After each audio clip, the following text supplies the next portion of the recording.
સુરત મહાનગરપાલિકાની ચૂંટણીમાં જીત મેળવ્યા બાદ હવે ભાજપનું લક્ષ્ય પશ્ચિમ બંગાળ ઉપર છે। પશ્ચિમ બંગાળ વિધાનસભાની ચૂંટણીના જંગમાં મમતા બેનર્જીને હરાવવા માટે ભારતીય જનતા પાર્ટી માત્ર બંગાળમાં જ નહીં પરંતુ હજારો કિલોમીટર દૂર ગુજરાતના સુરતથી પણ મજબૂત વ્યૂહરચના કરી છે। સુરત મહાનગરપાલિકાની ચૂંટણીમાં જીત મેળવ્યા બાદ હવે ભાજપનું લક્ષ્ય બંગાળ ઉપર છે। સુરતમાં વસતા લાખો બંગાળી કારીગરો ભાજપના પક્ષમાં મતદાન કરે તે માટે સુરત ભાજપ કાર્યાલય અને સુરત બંગાળી સમાજ દ્વારા ખાસ આયોજન કરવામાં આવ્યું છે।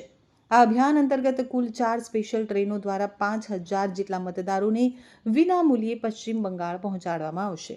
સુરતમાં અંદાજે 2.5 લાખથી વધુ બંગાળી લોકો વસે છે, જેઓ મુખ્યત્વે ડાયમંડ જ્વેલરી અને ટેક્સટાઇલ માર્કેટમાં મજૂરી અથવા કારીગરનું કામ કરે છે। આ શ્રમિક વર્ગ મોટો વોટ બેંક ધરાવે છે।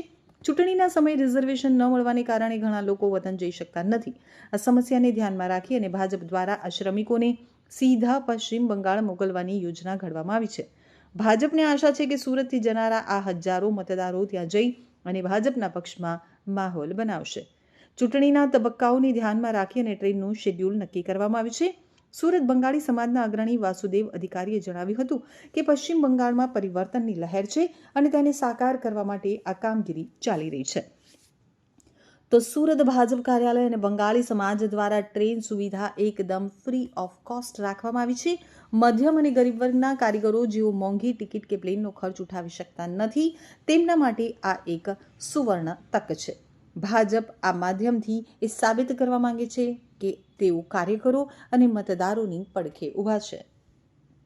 સુરત બંગાળી સમાજ દ્વારા થાય છે ને આ બીજેપી કાર્યાલયથી થાય છે, સુરતથી કલકત્તા મોકલવા માટે। ક્યારથી આનું રજીસ્ટ્રેશન કરવાનું છે, કઈ જગ્યાએ પહોંચવાનું છે, કેટલા અત્યાર છેલ્લા 15 દિવસથી ચાલે છે ને લગભગ 5000 જેટલું ફોર્મ રજીસ્ટ્રેશન થઈ ચૂક્યું છે, 4 ટ્રેન જેટલું। દર વખતની જેમ આ વખતમાં કેવી રીતે ઉત્સાહ દેખાય? આ વખતે ઉત્સાહ 100% છે ને ખાલી બંગાળ જાગ્યું નથી, આખા ઓલ ઓવર ઇન્ડિયા જાગી ગયું છે ને પૂરી ભારતનું સપોર્ટ છે કે પશ્ચિમ બંગાળને આ વખતે મોદી સરકારને લાવવાની છે। કેટલી ટ્રેનની વ્યવસ્થાઓ કરાઈ છે?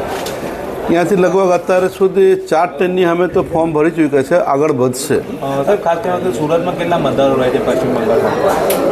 પશ્ચિમ બંગાળના મતદાર લગભગ લાખની આસપાસ હશે, પણ એ ટ્રેન દ્વારા જે ટ્રેન રોજો જાય છે એ ટ્રેન દ્વારા બધા બુકિંગ થઈ ચૂક્યું છે ને બધાને SIR પછી છે ને બધા કે ભાઈ આ વખતે વોટ ત્યાં આપવાની જ છે ને બધા જાય જ છે, બસ દ્વારા બી જાય છે, બસનું બી બુકિંગ ચાલે છે ને આ ટ્રેન ફ્રીમાં જાય છે। જે લોકોને ટિકિટ મળતો નથી એ બીજેપી કાર્યાલય દ્વારા થાય છે। પ્રક્રિયા ક્યાં સુધી ચાલશે, કઈ તારીખ સુધી બુકિંગનું ટાઈમ પૂરું થઈ ગયું છે। હવે અમુક છે જેને લેવા પડશે, જેને મોકલવા પડશે એ રીતે, બાકી આપણું કામ તો લગભગ થઈ ચૂક્યું છે। વાત કરીએ તો કઈ રીતે મતદારો જઈ રહ્યા છે, તો શું કહેશો?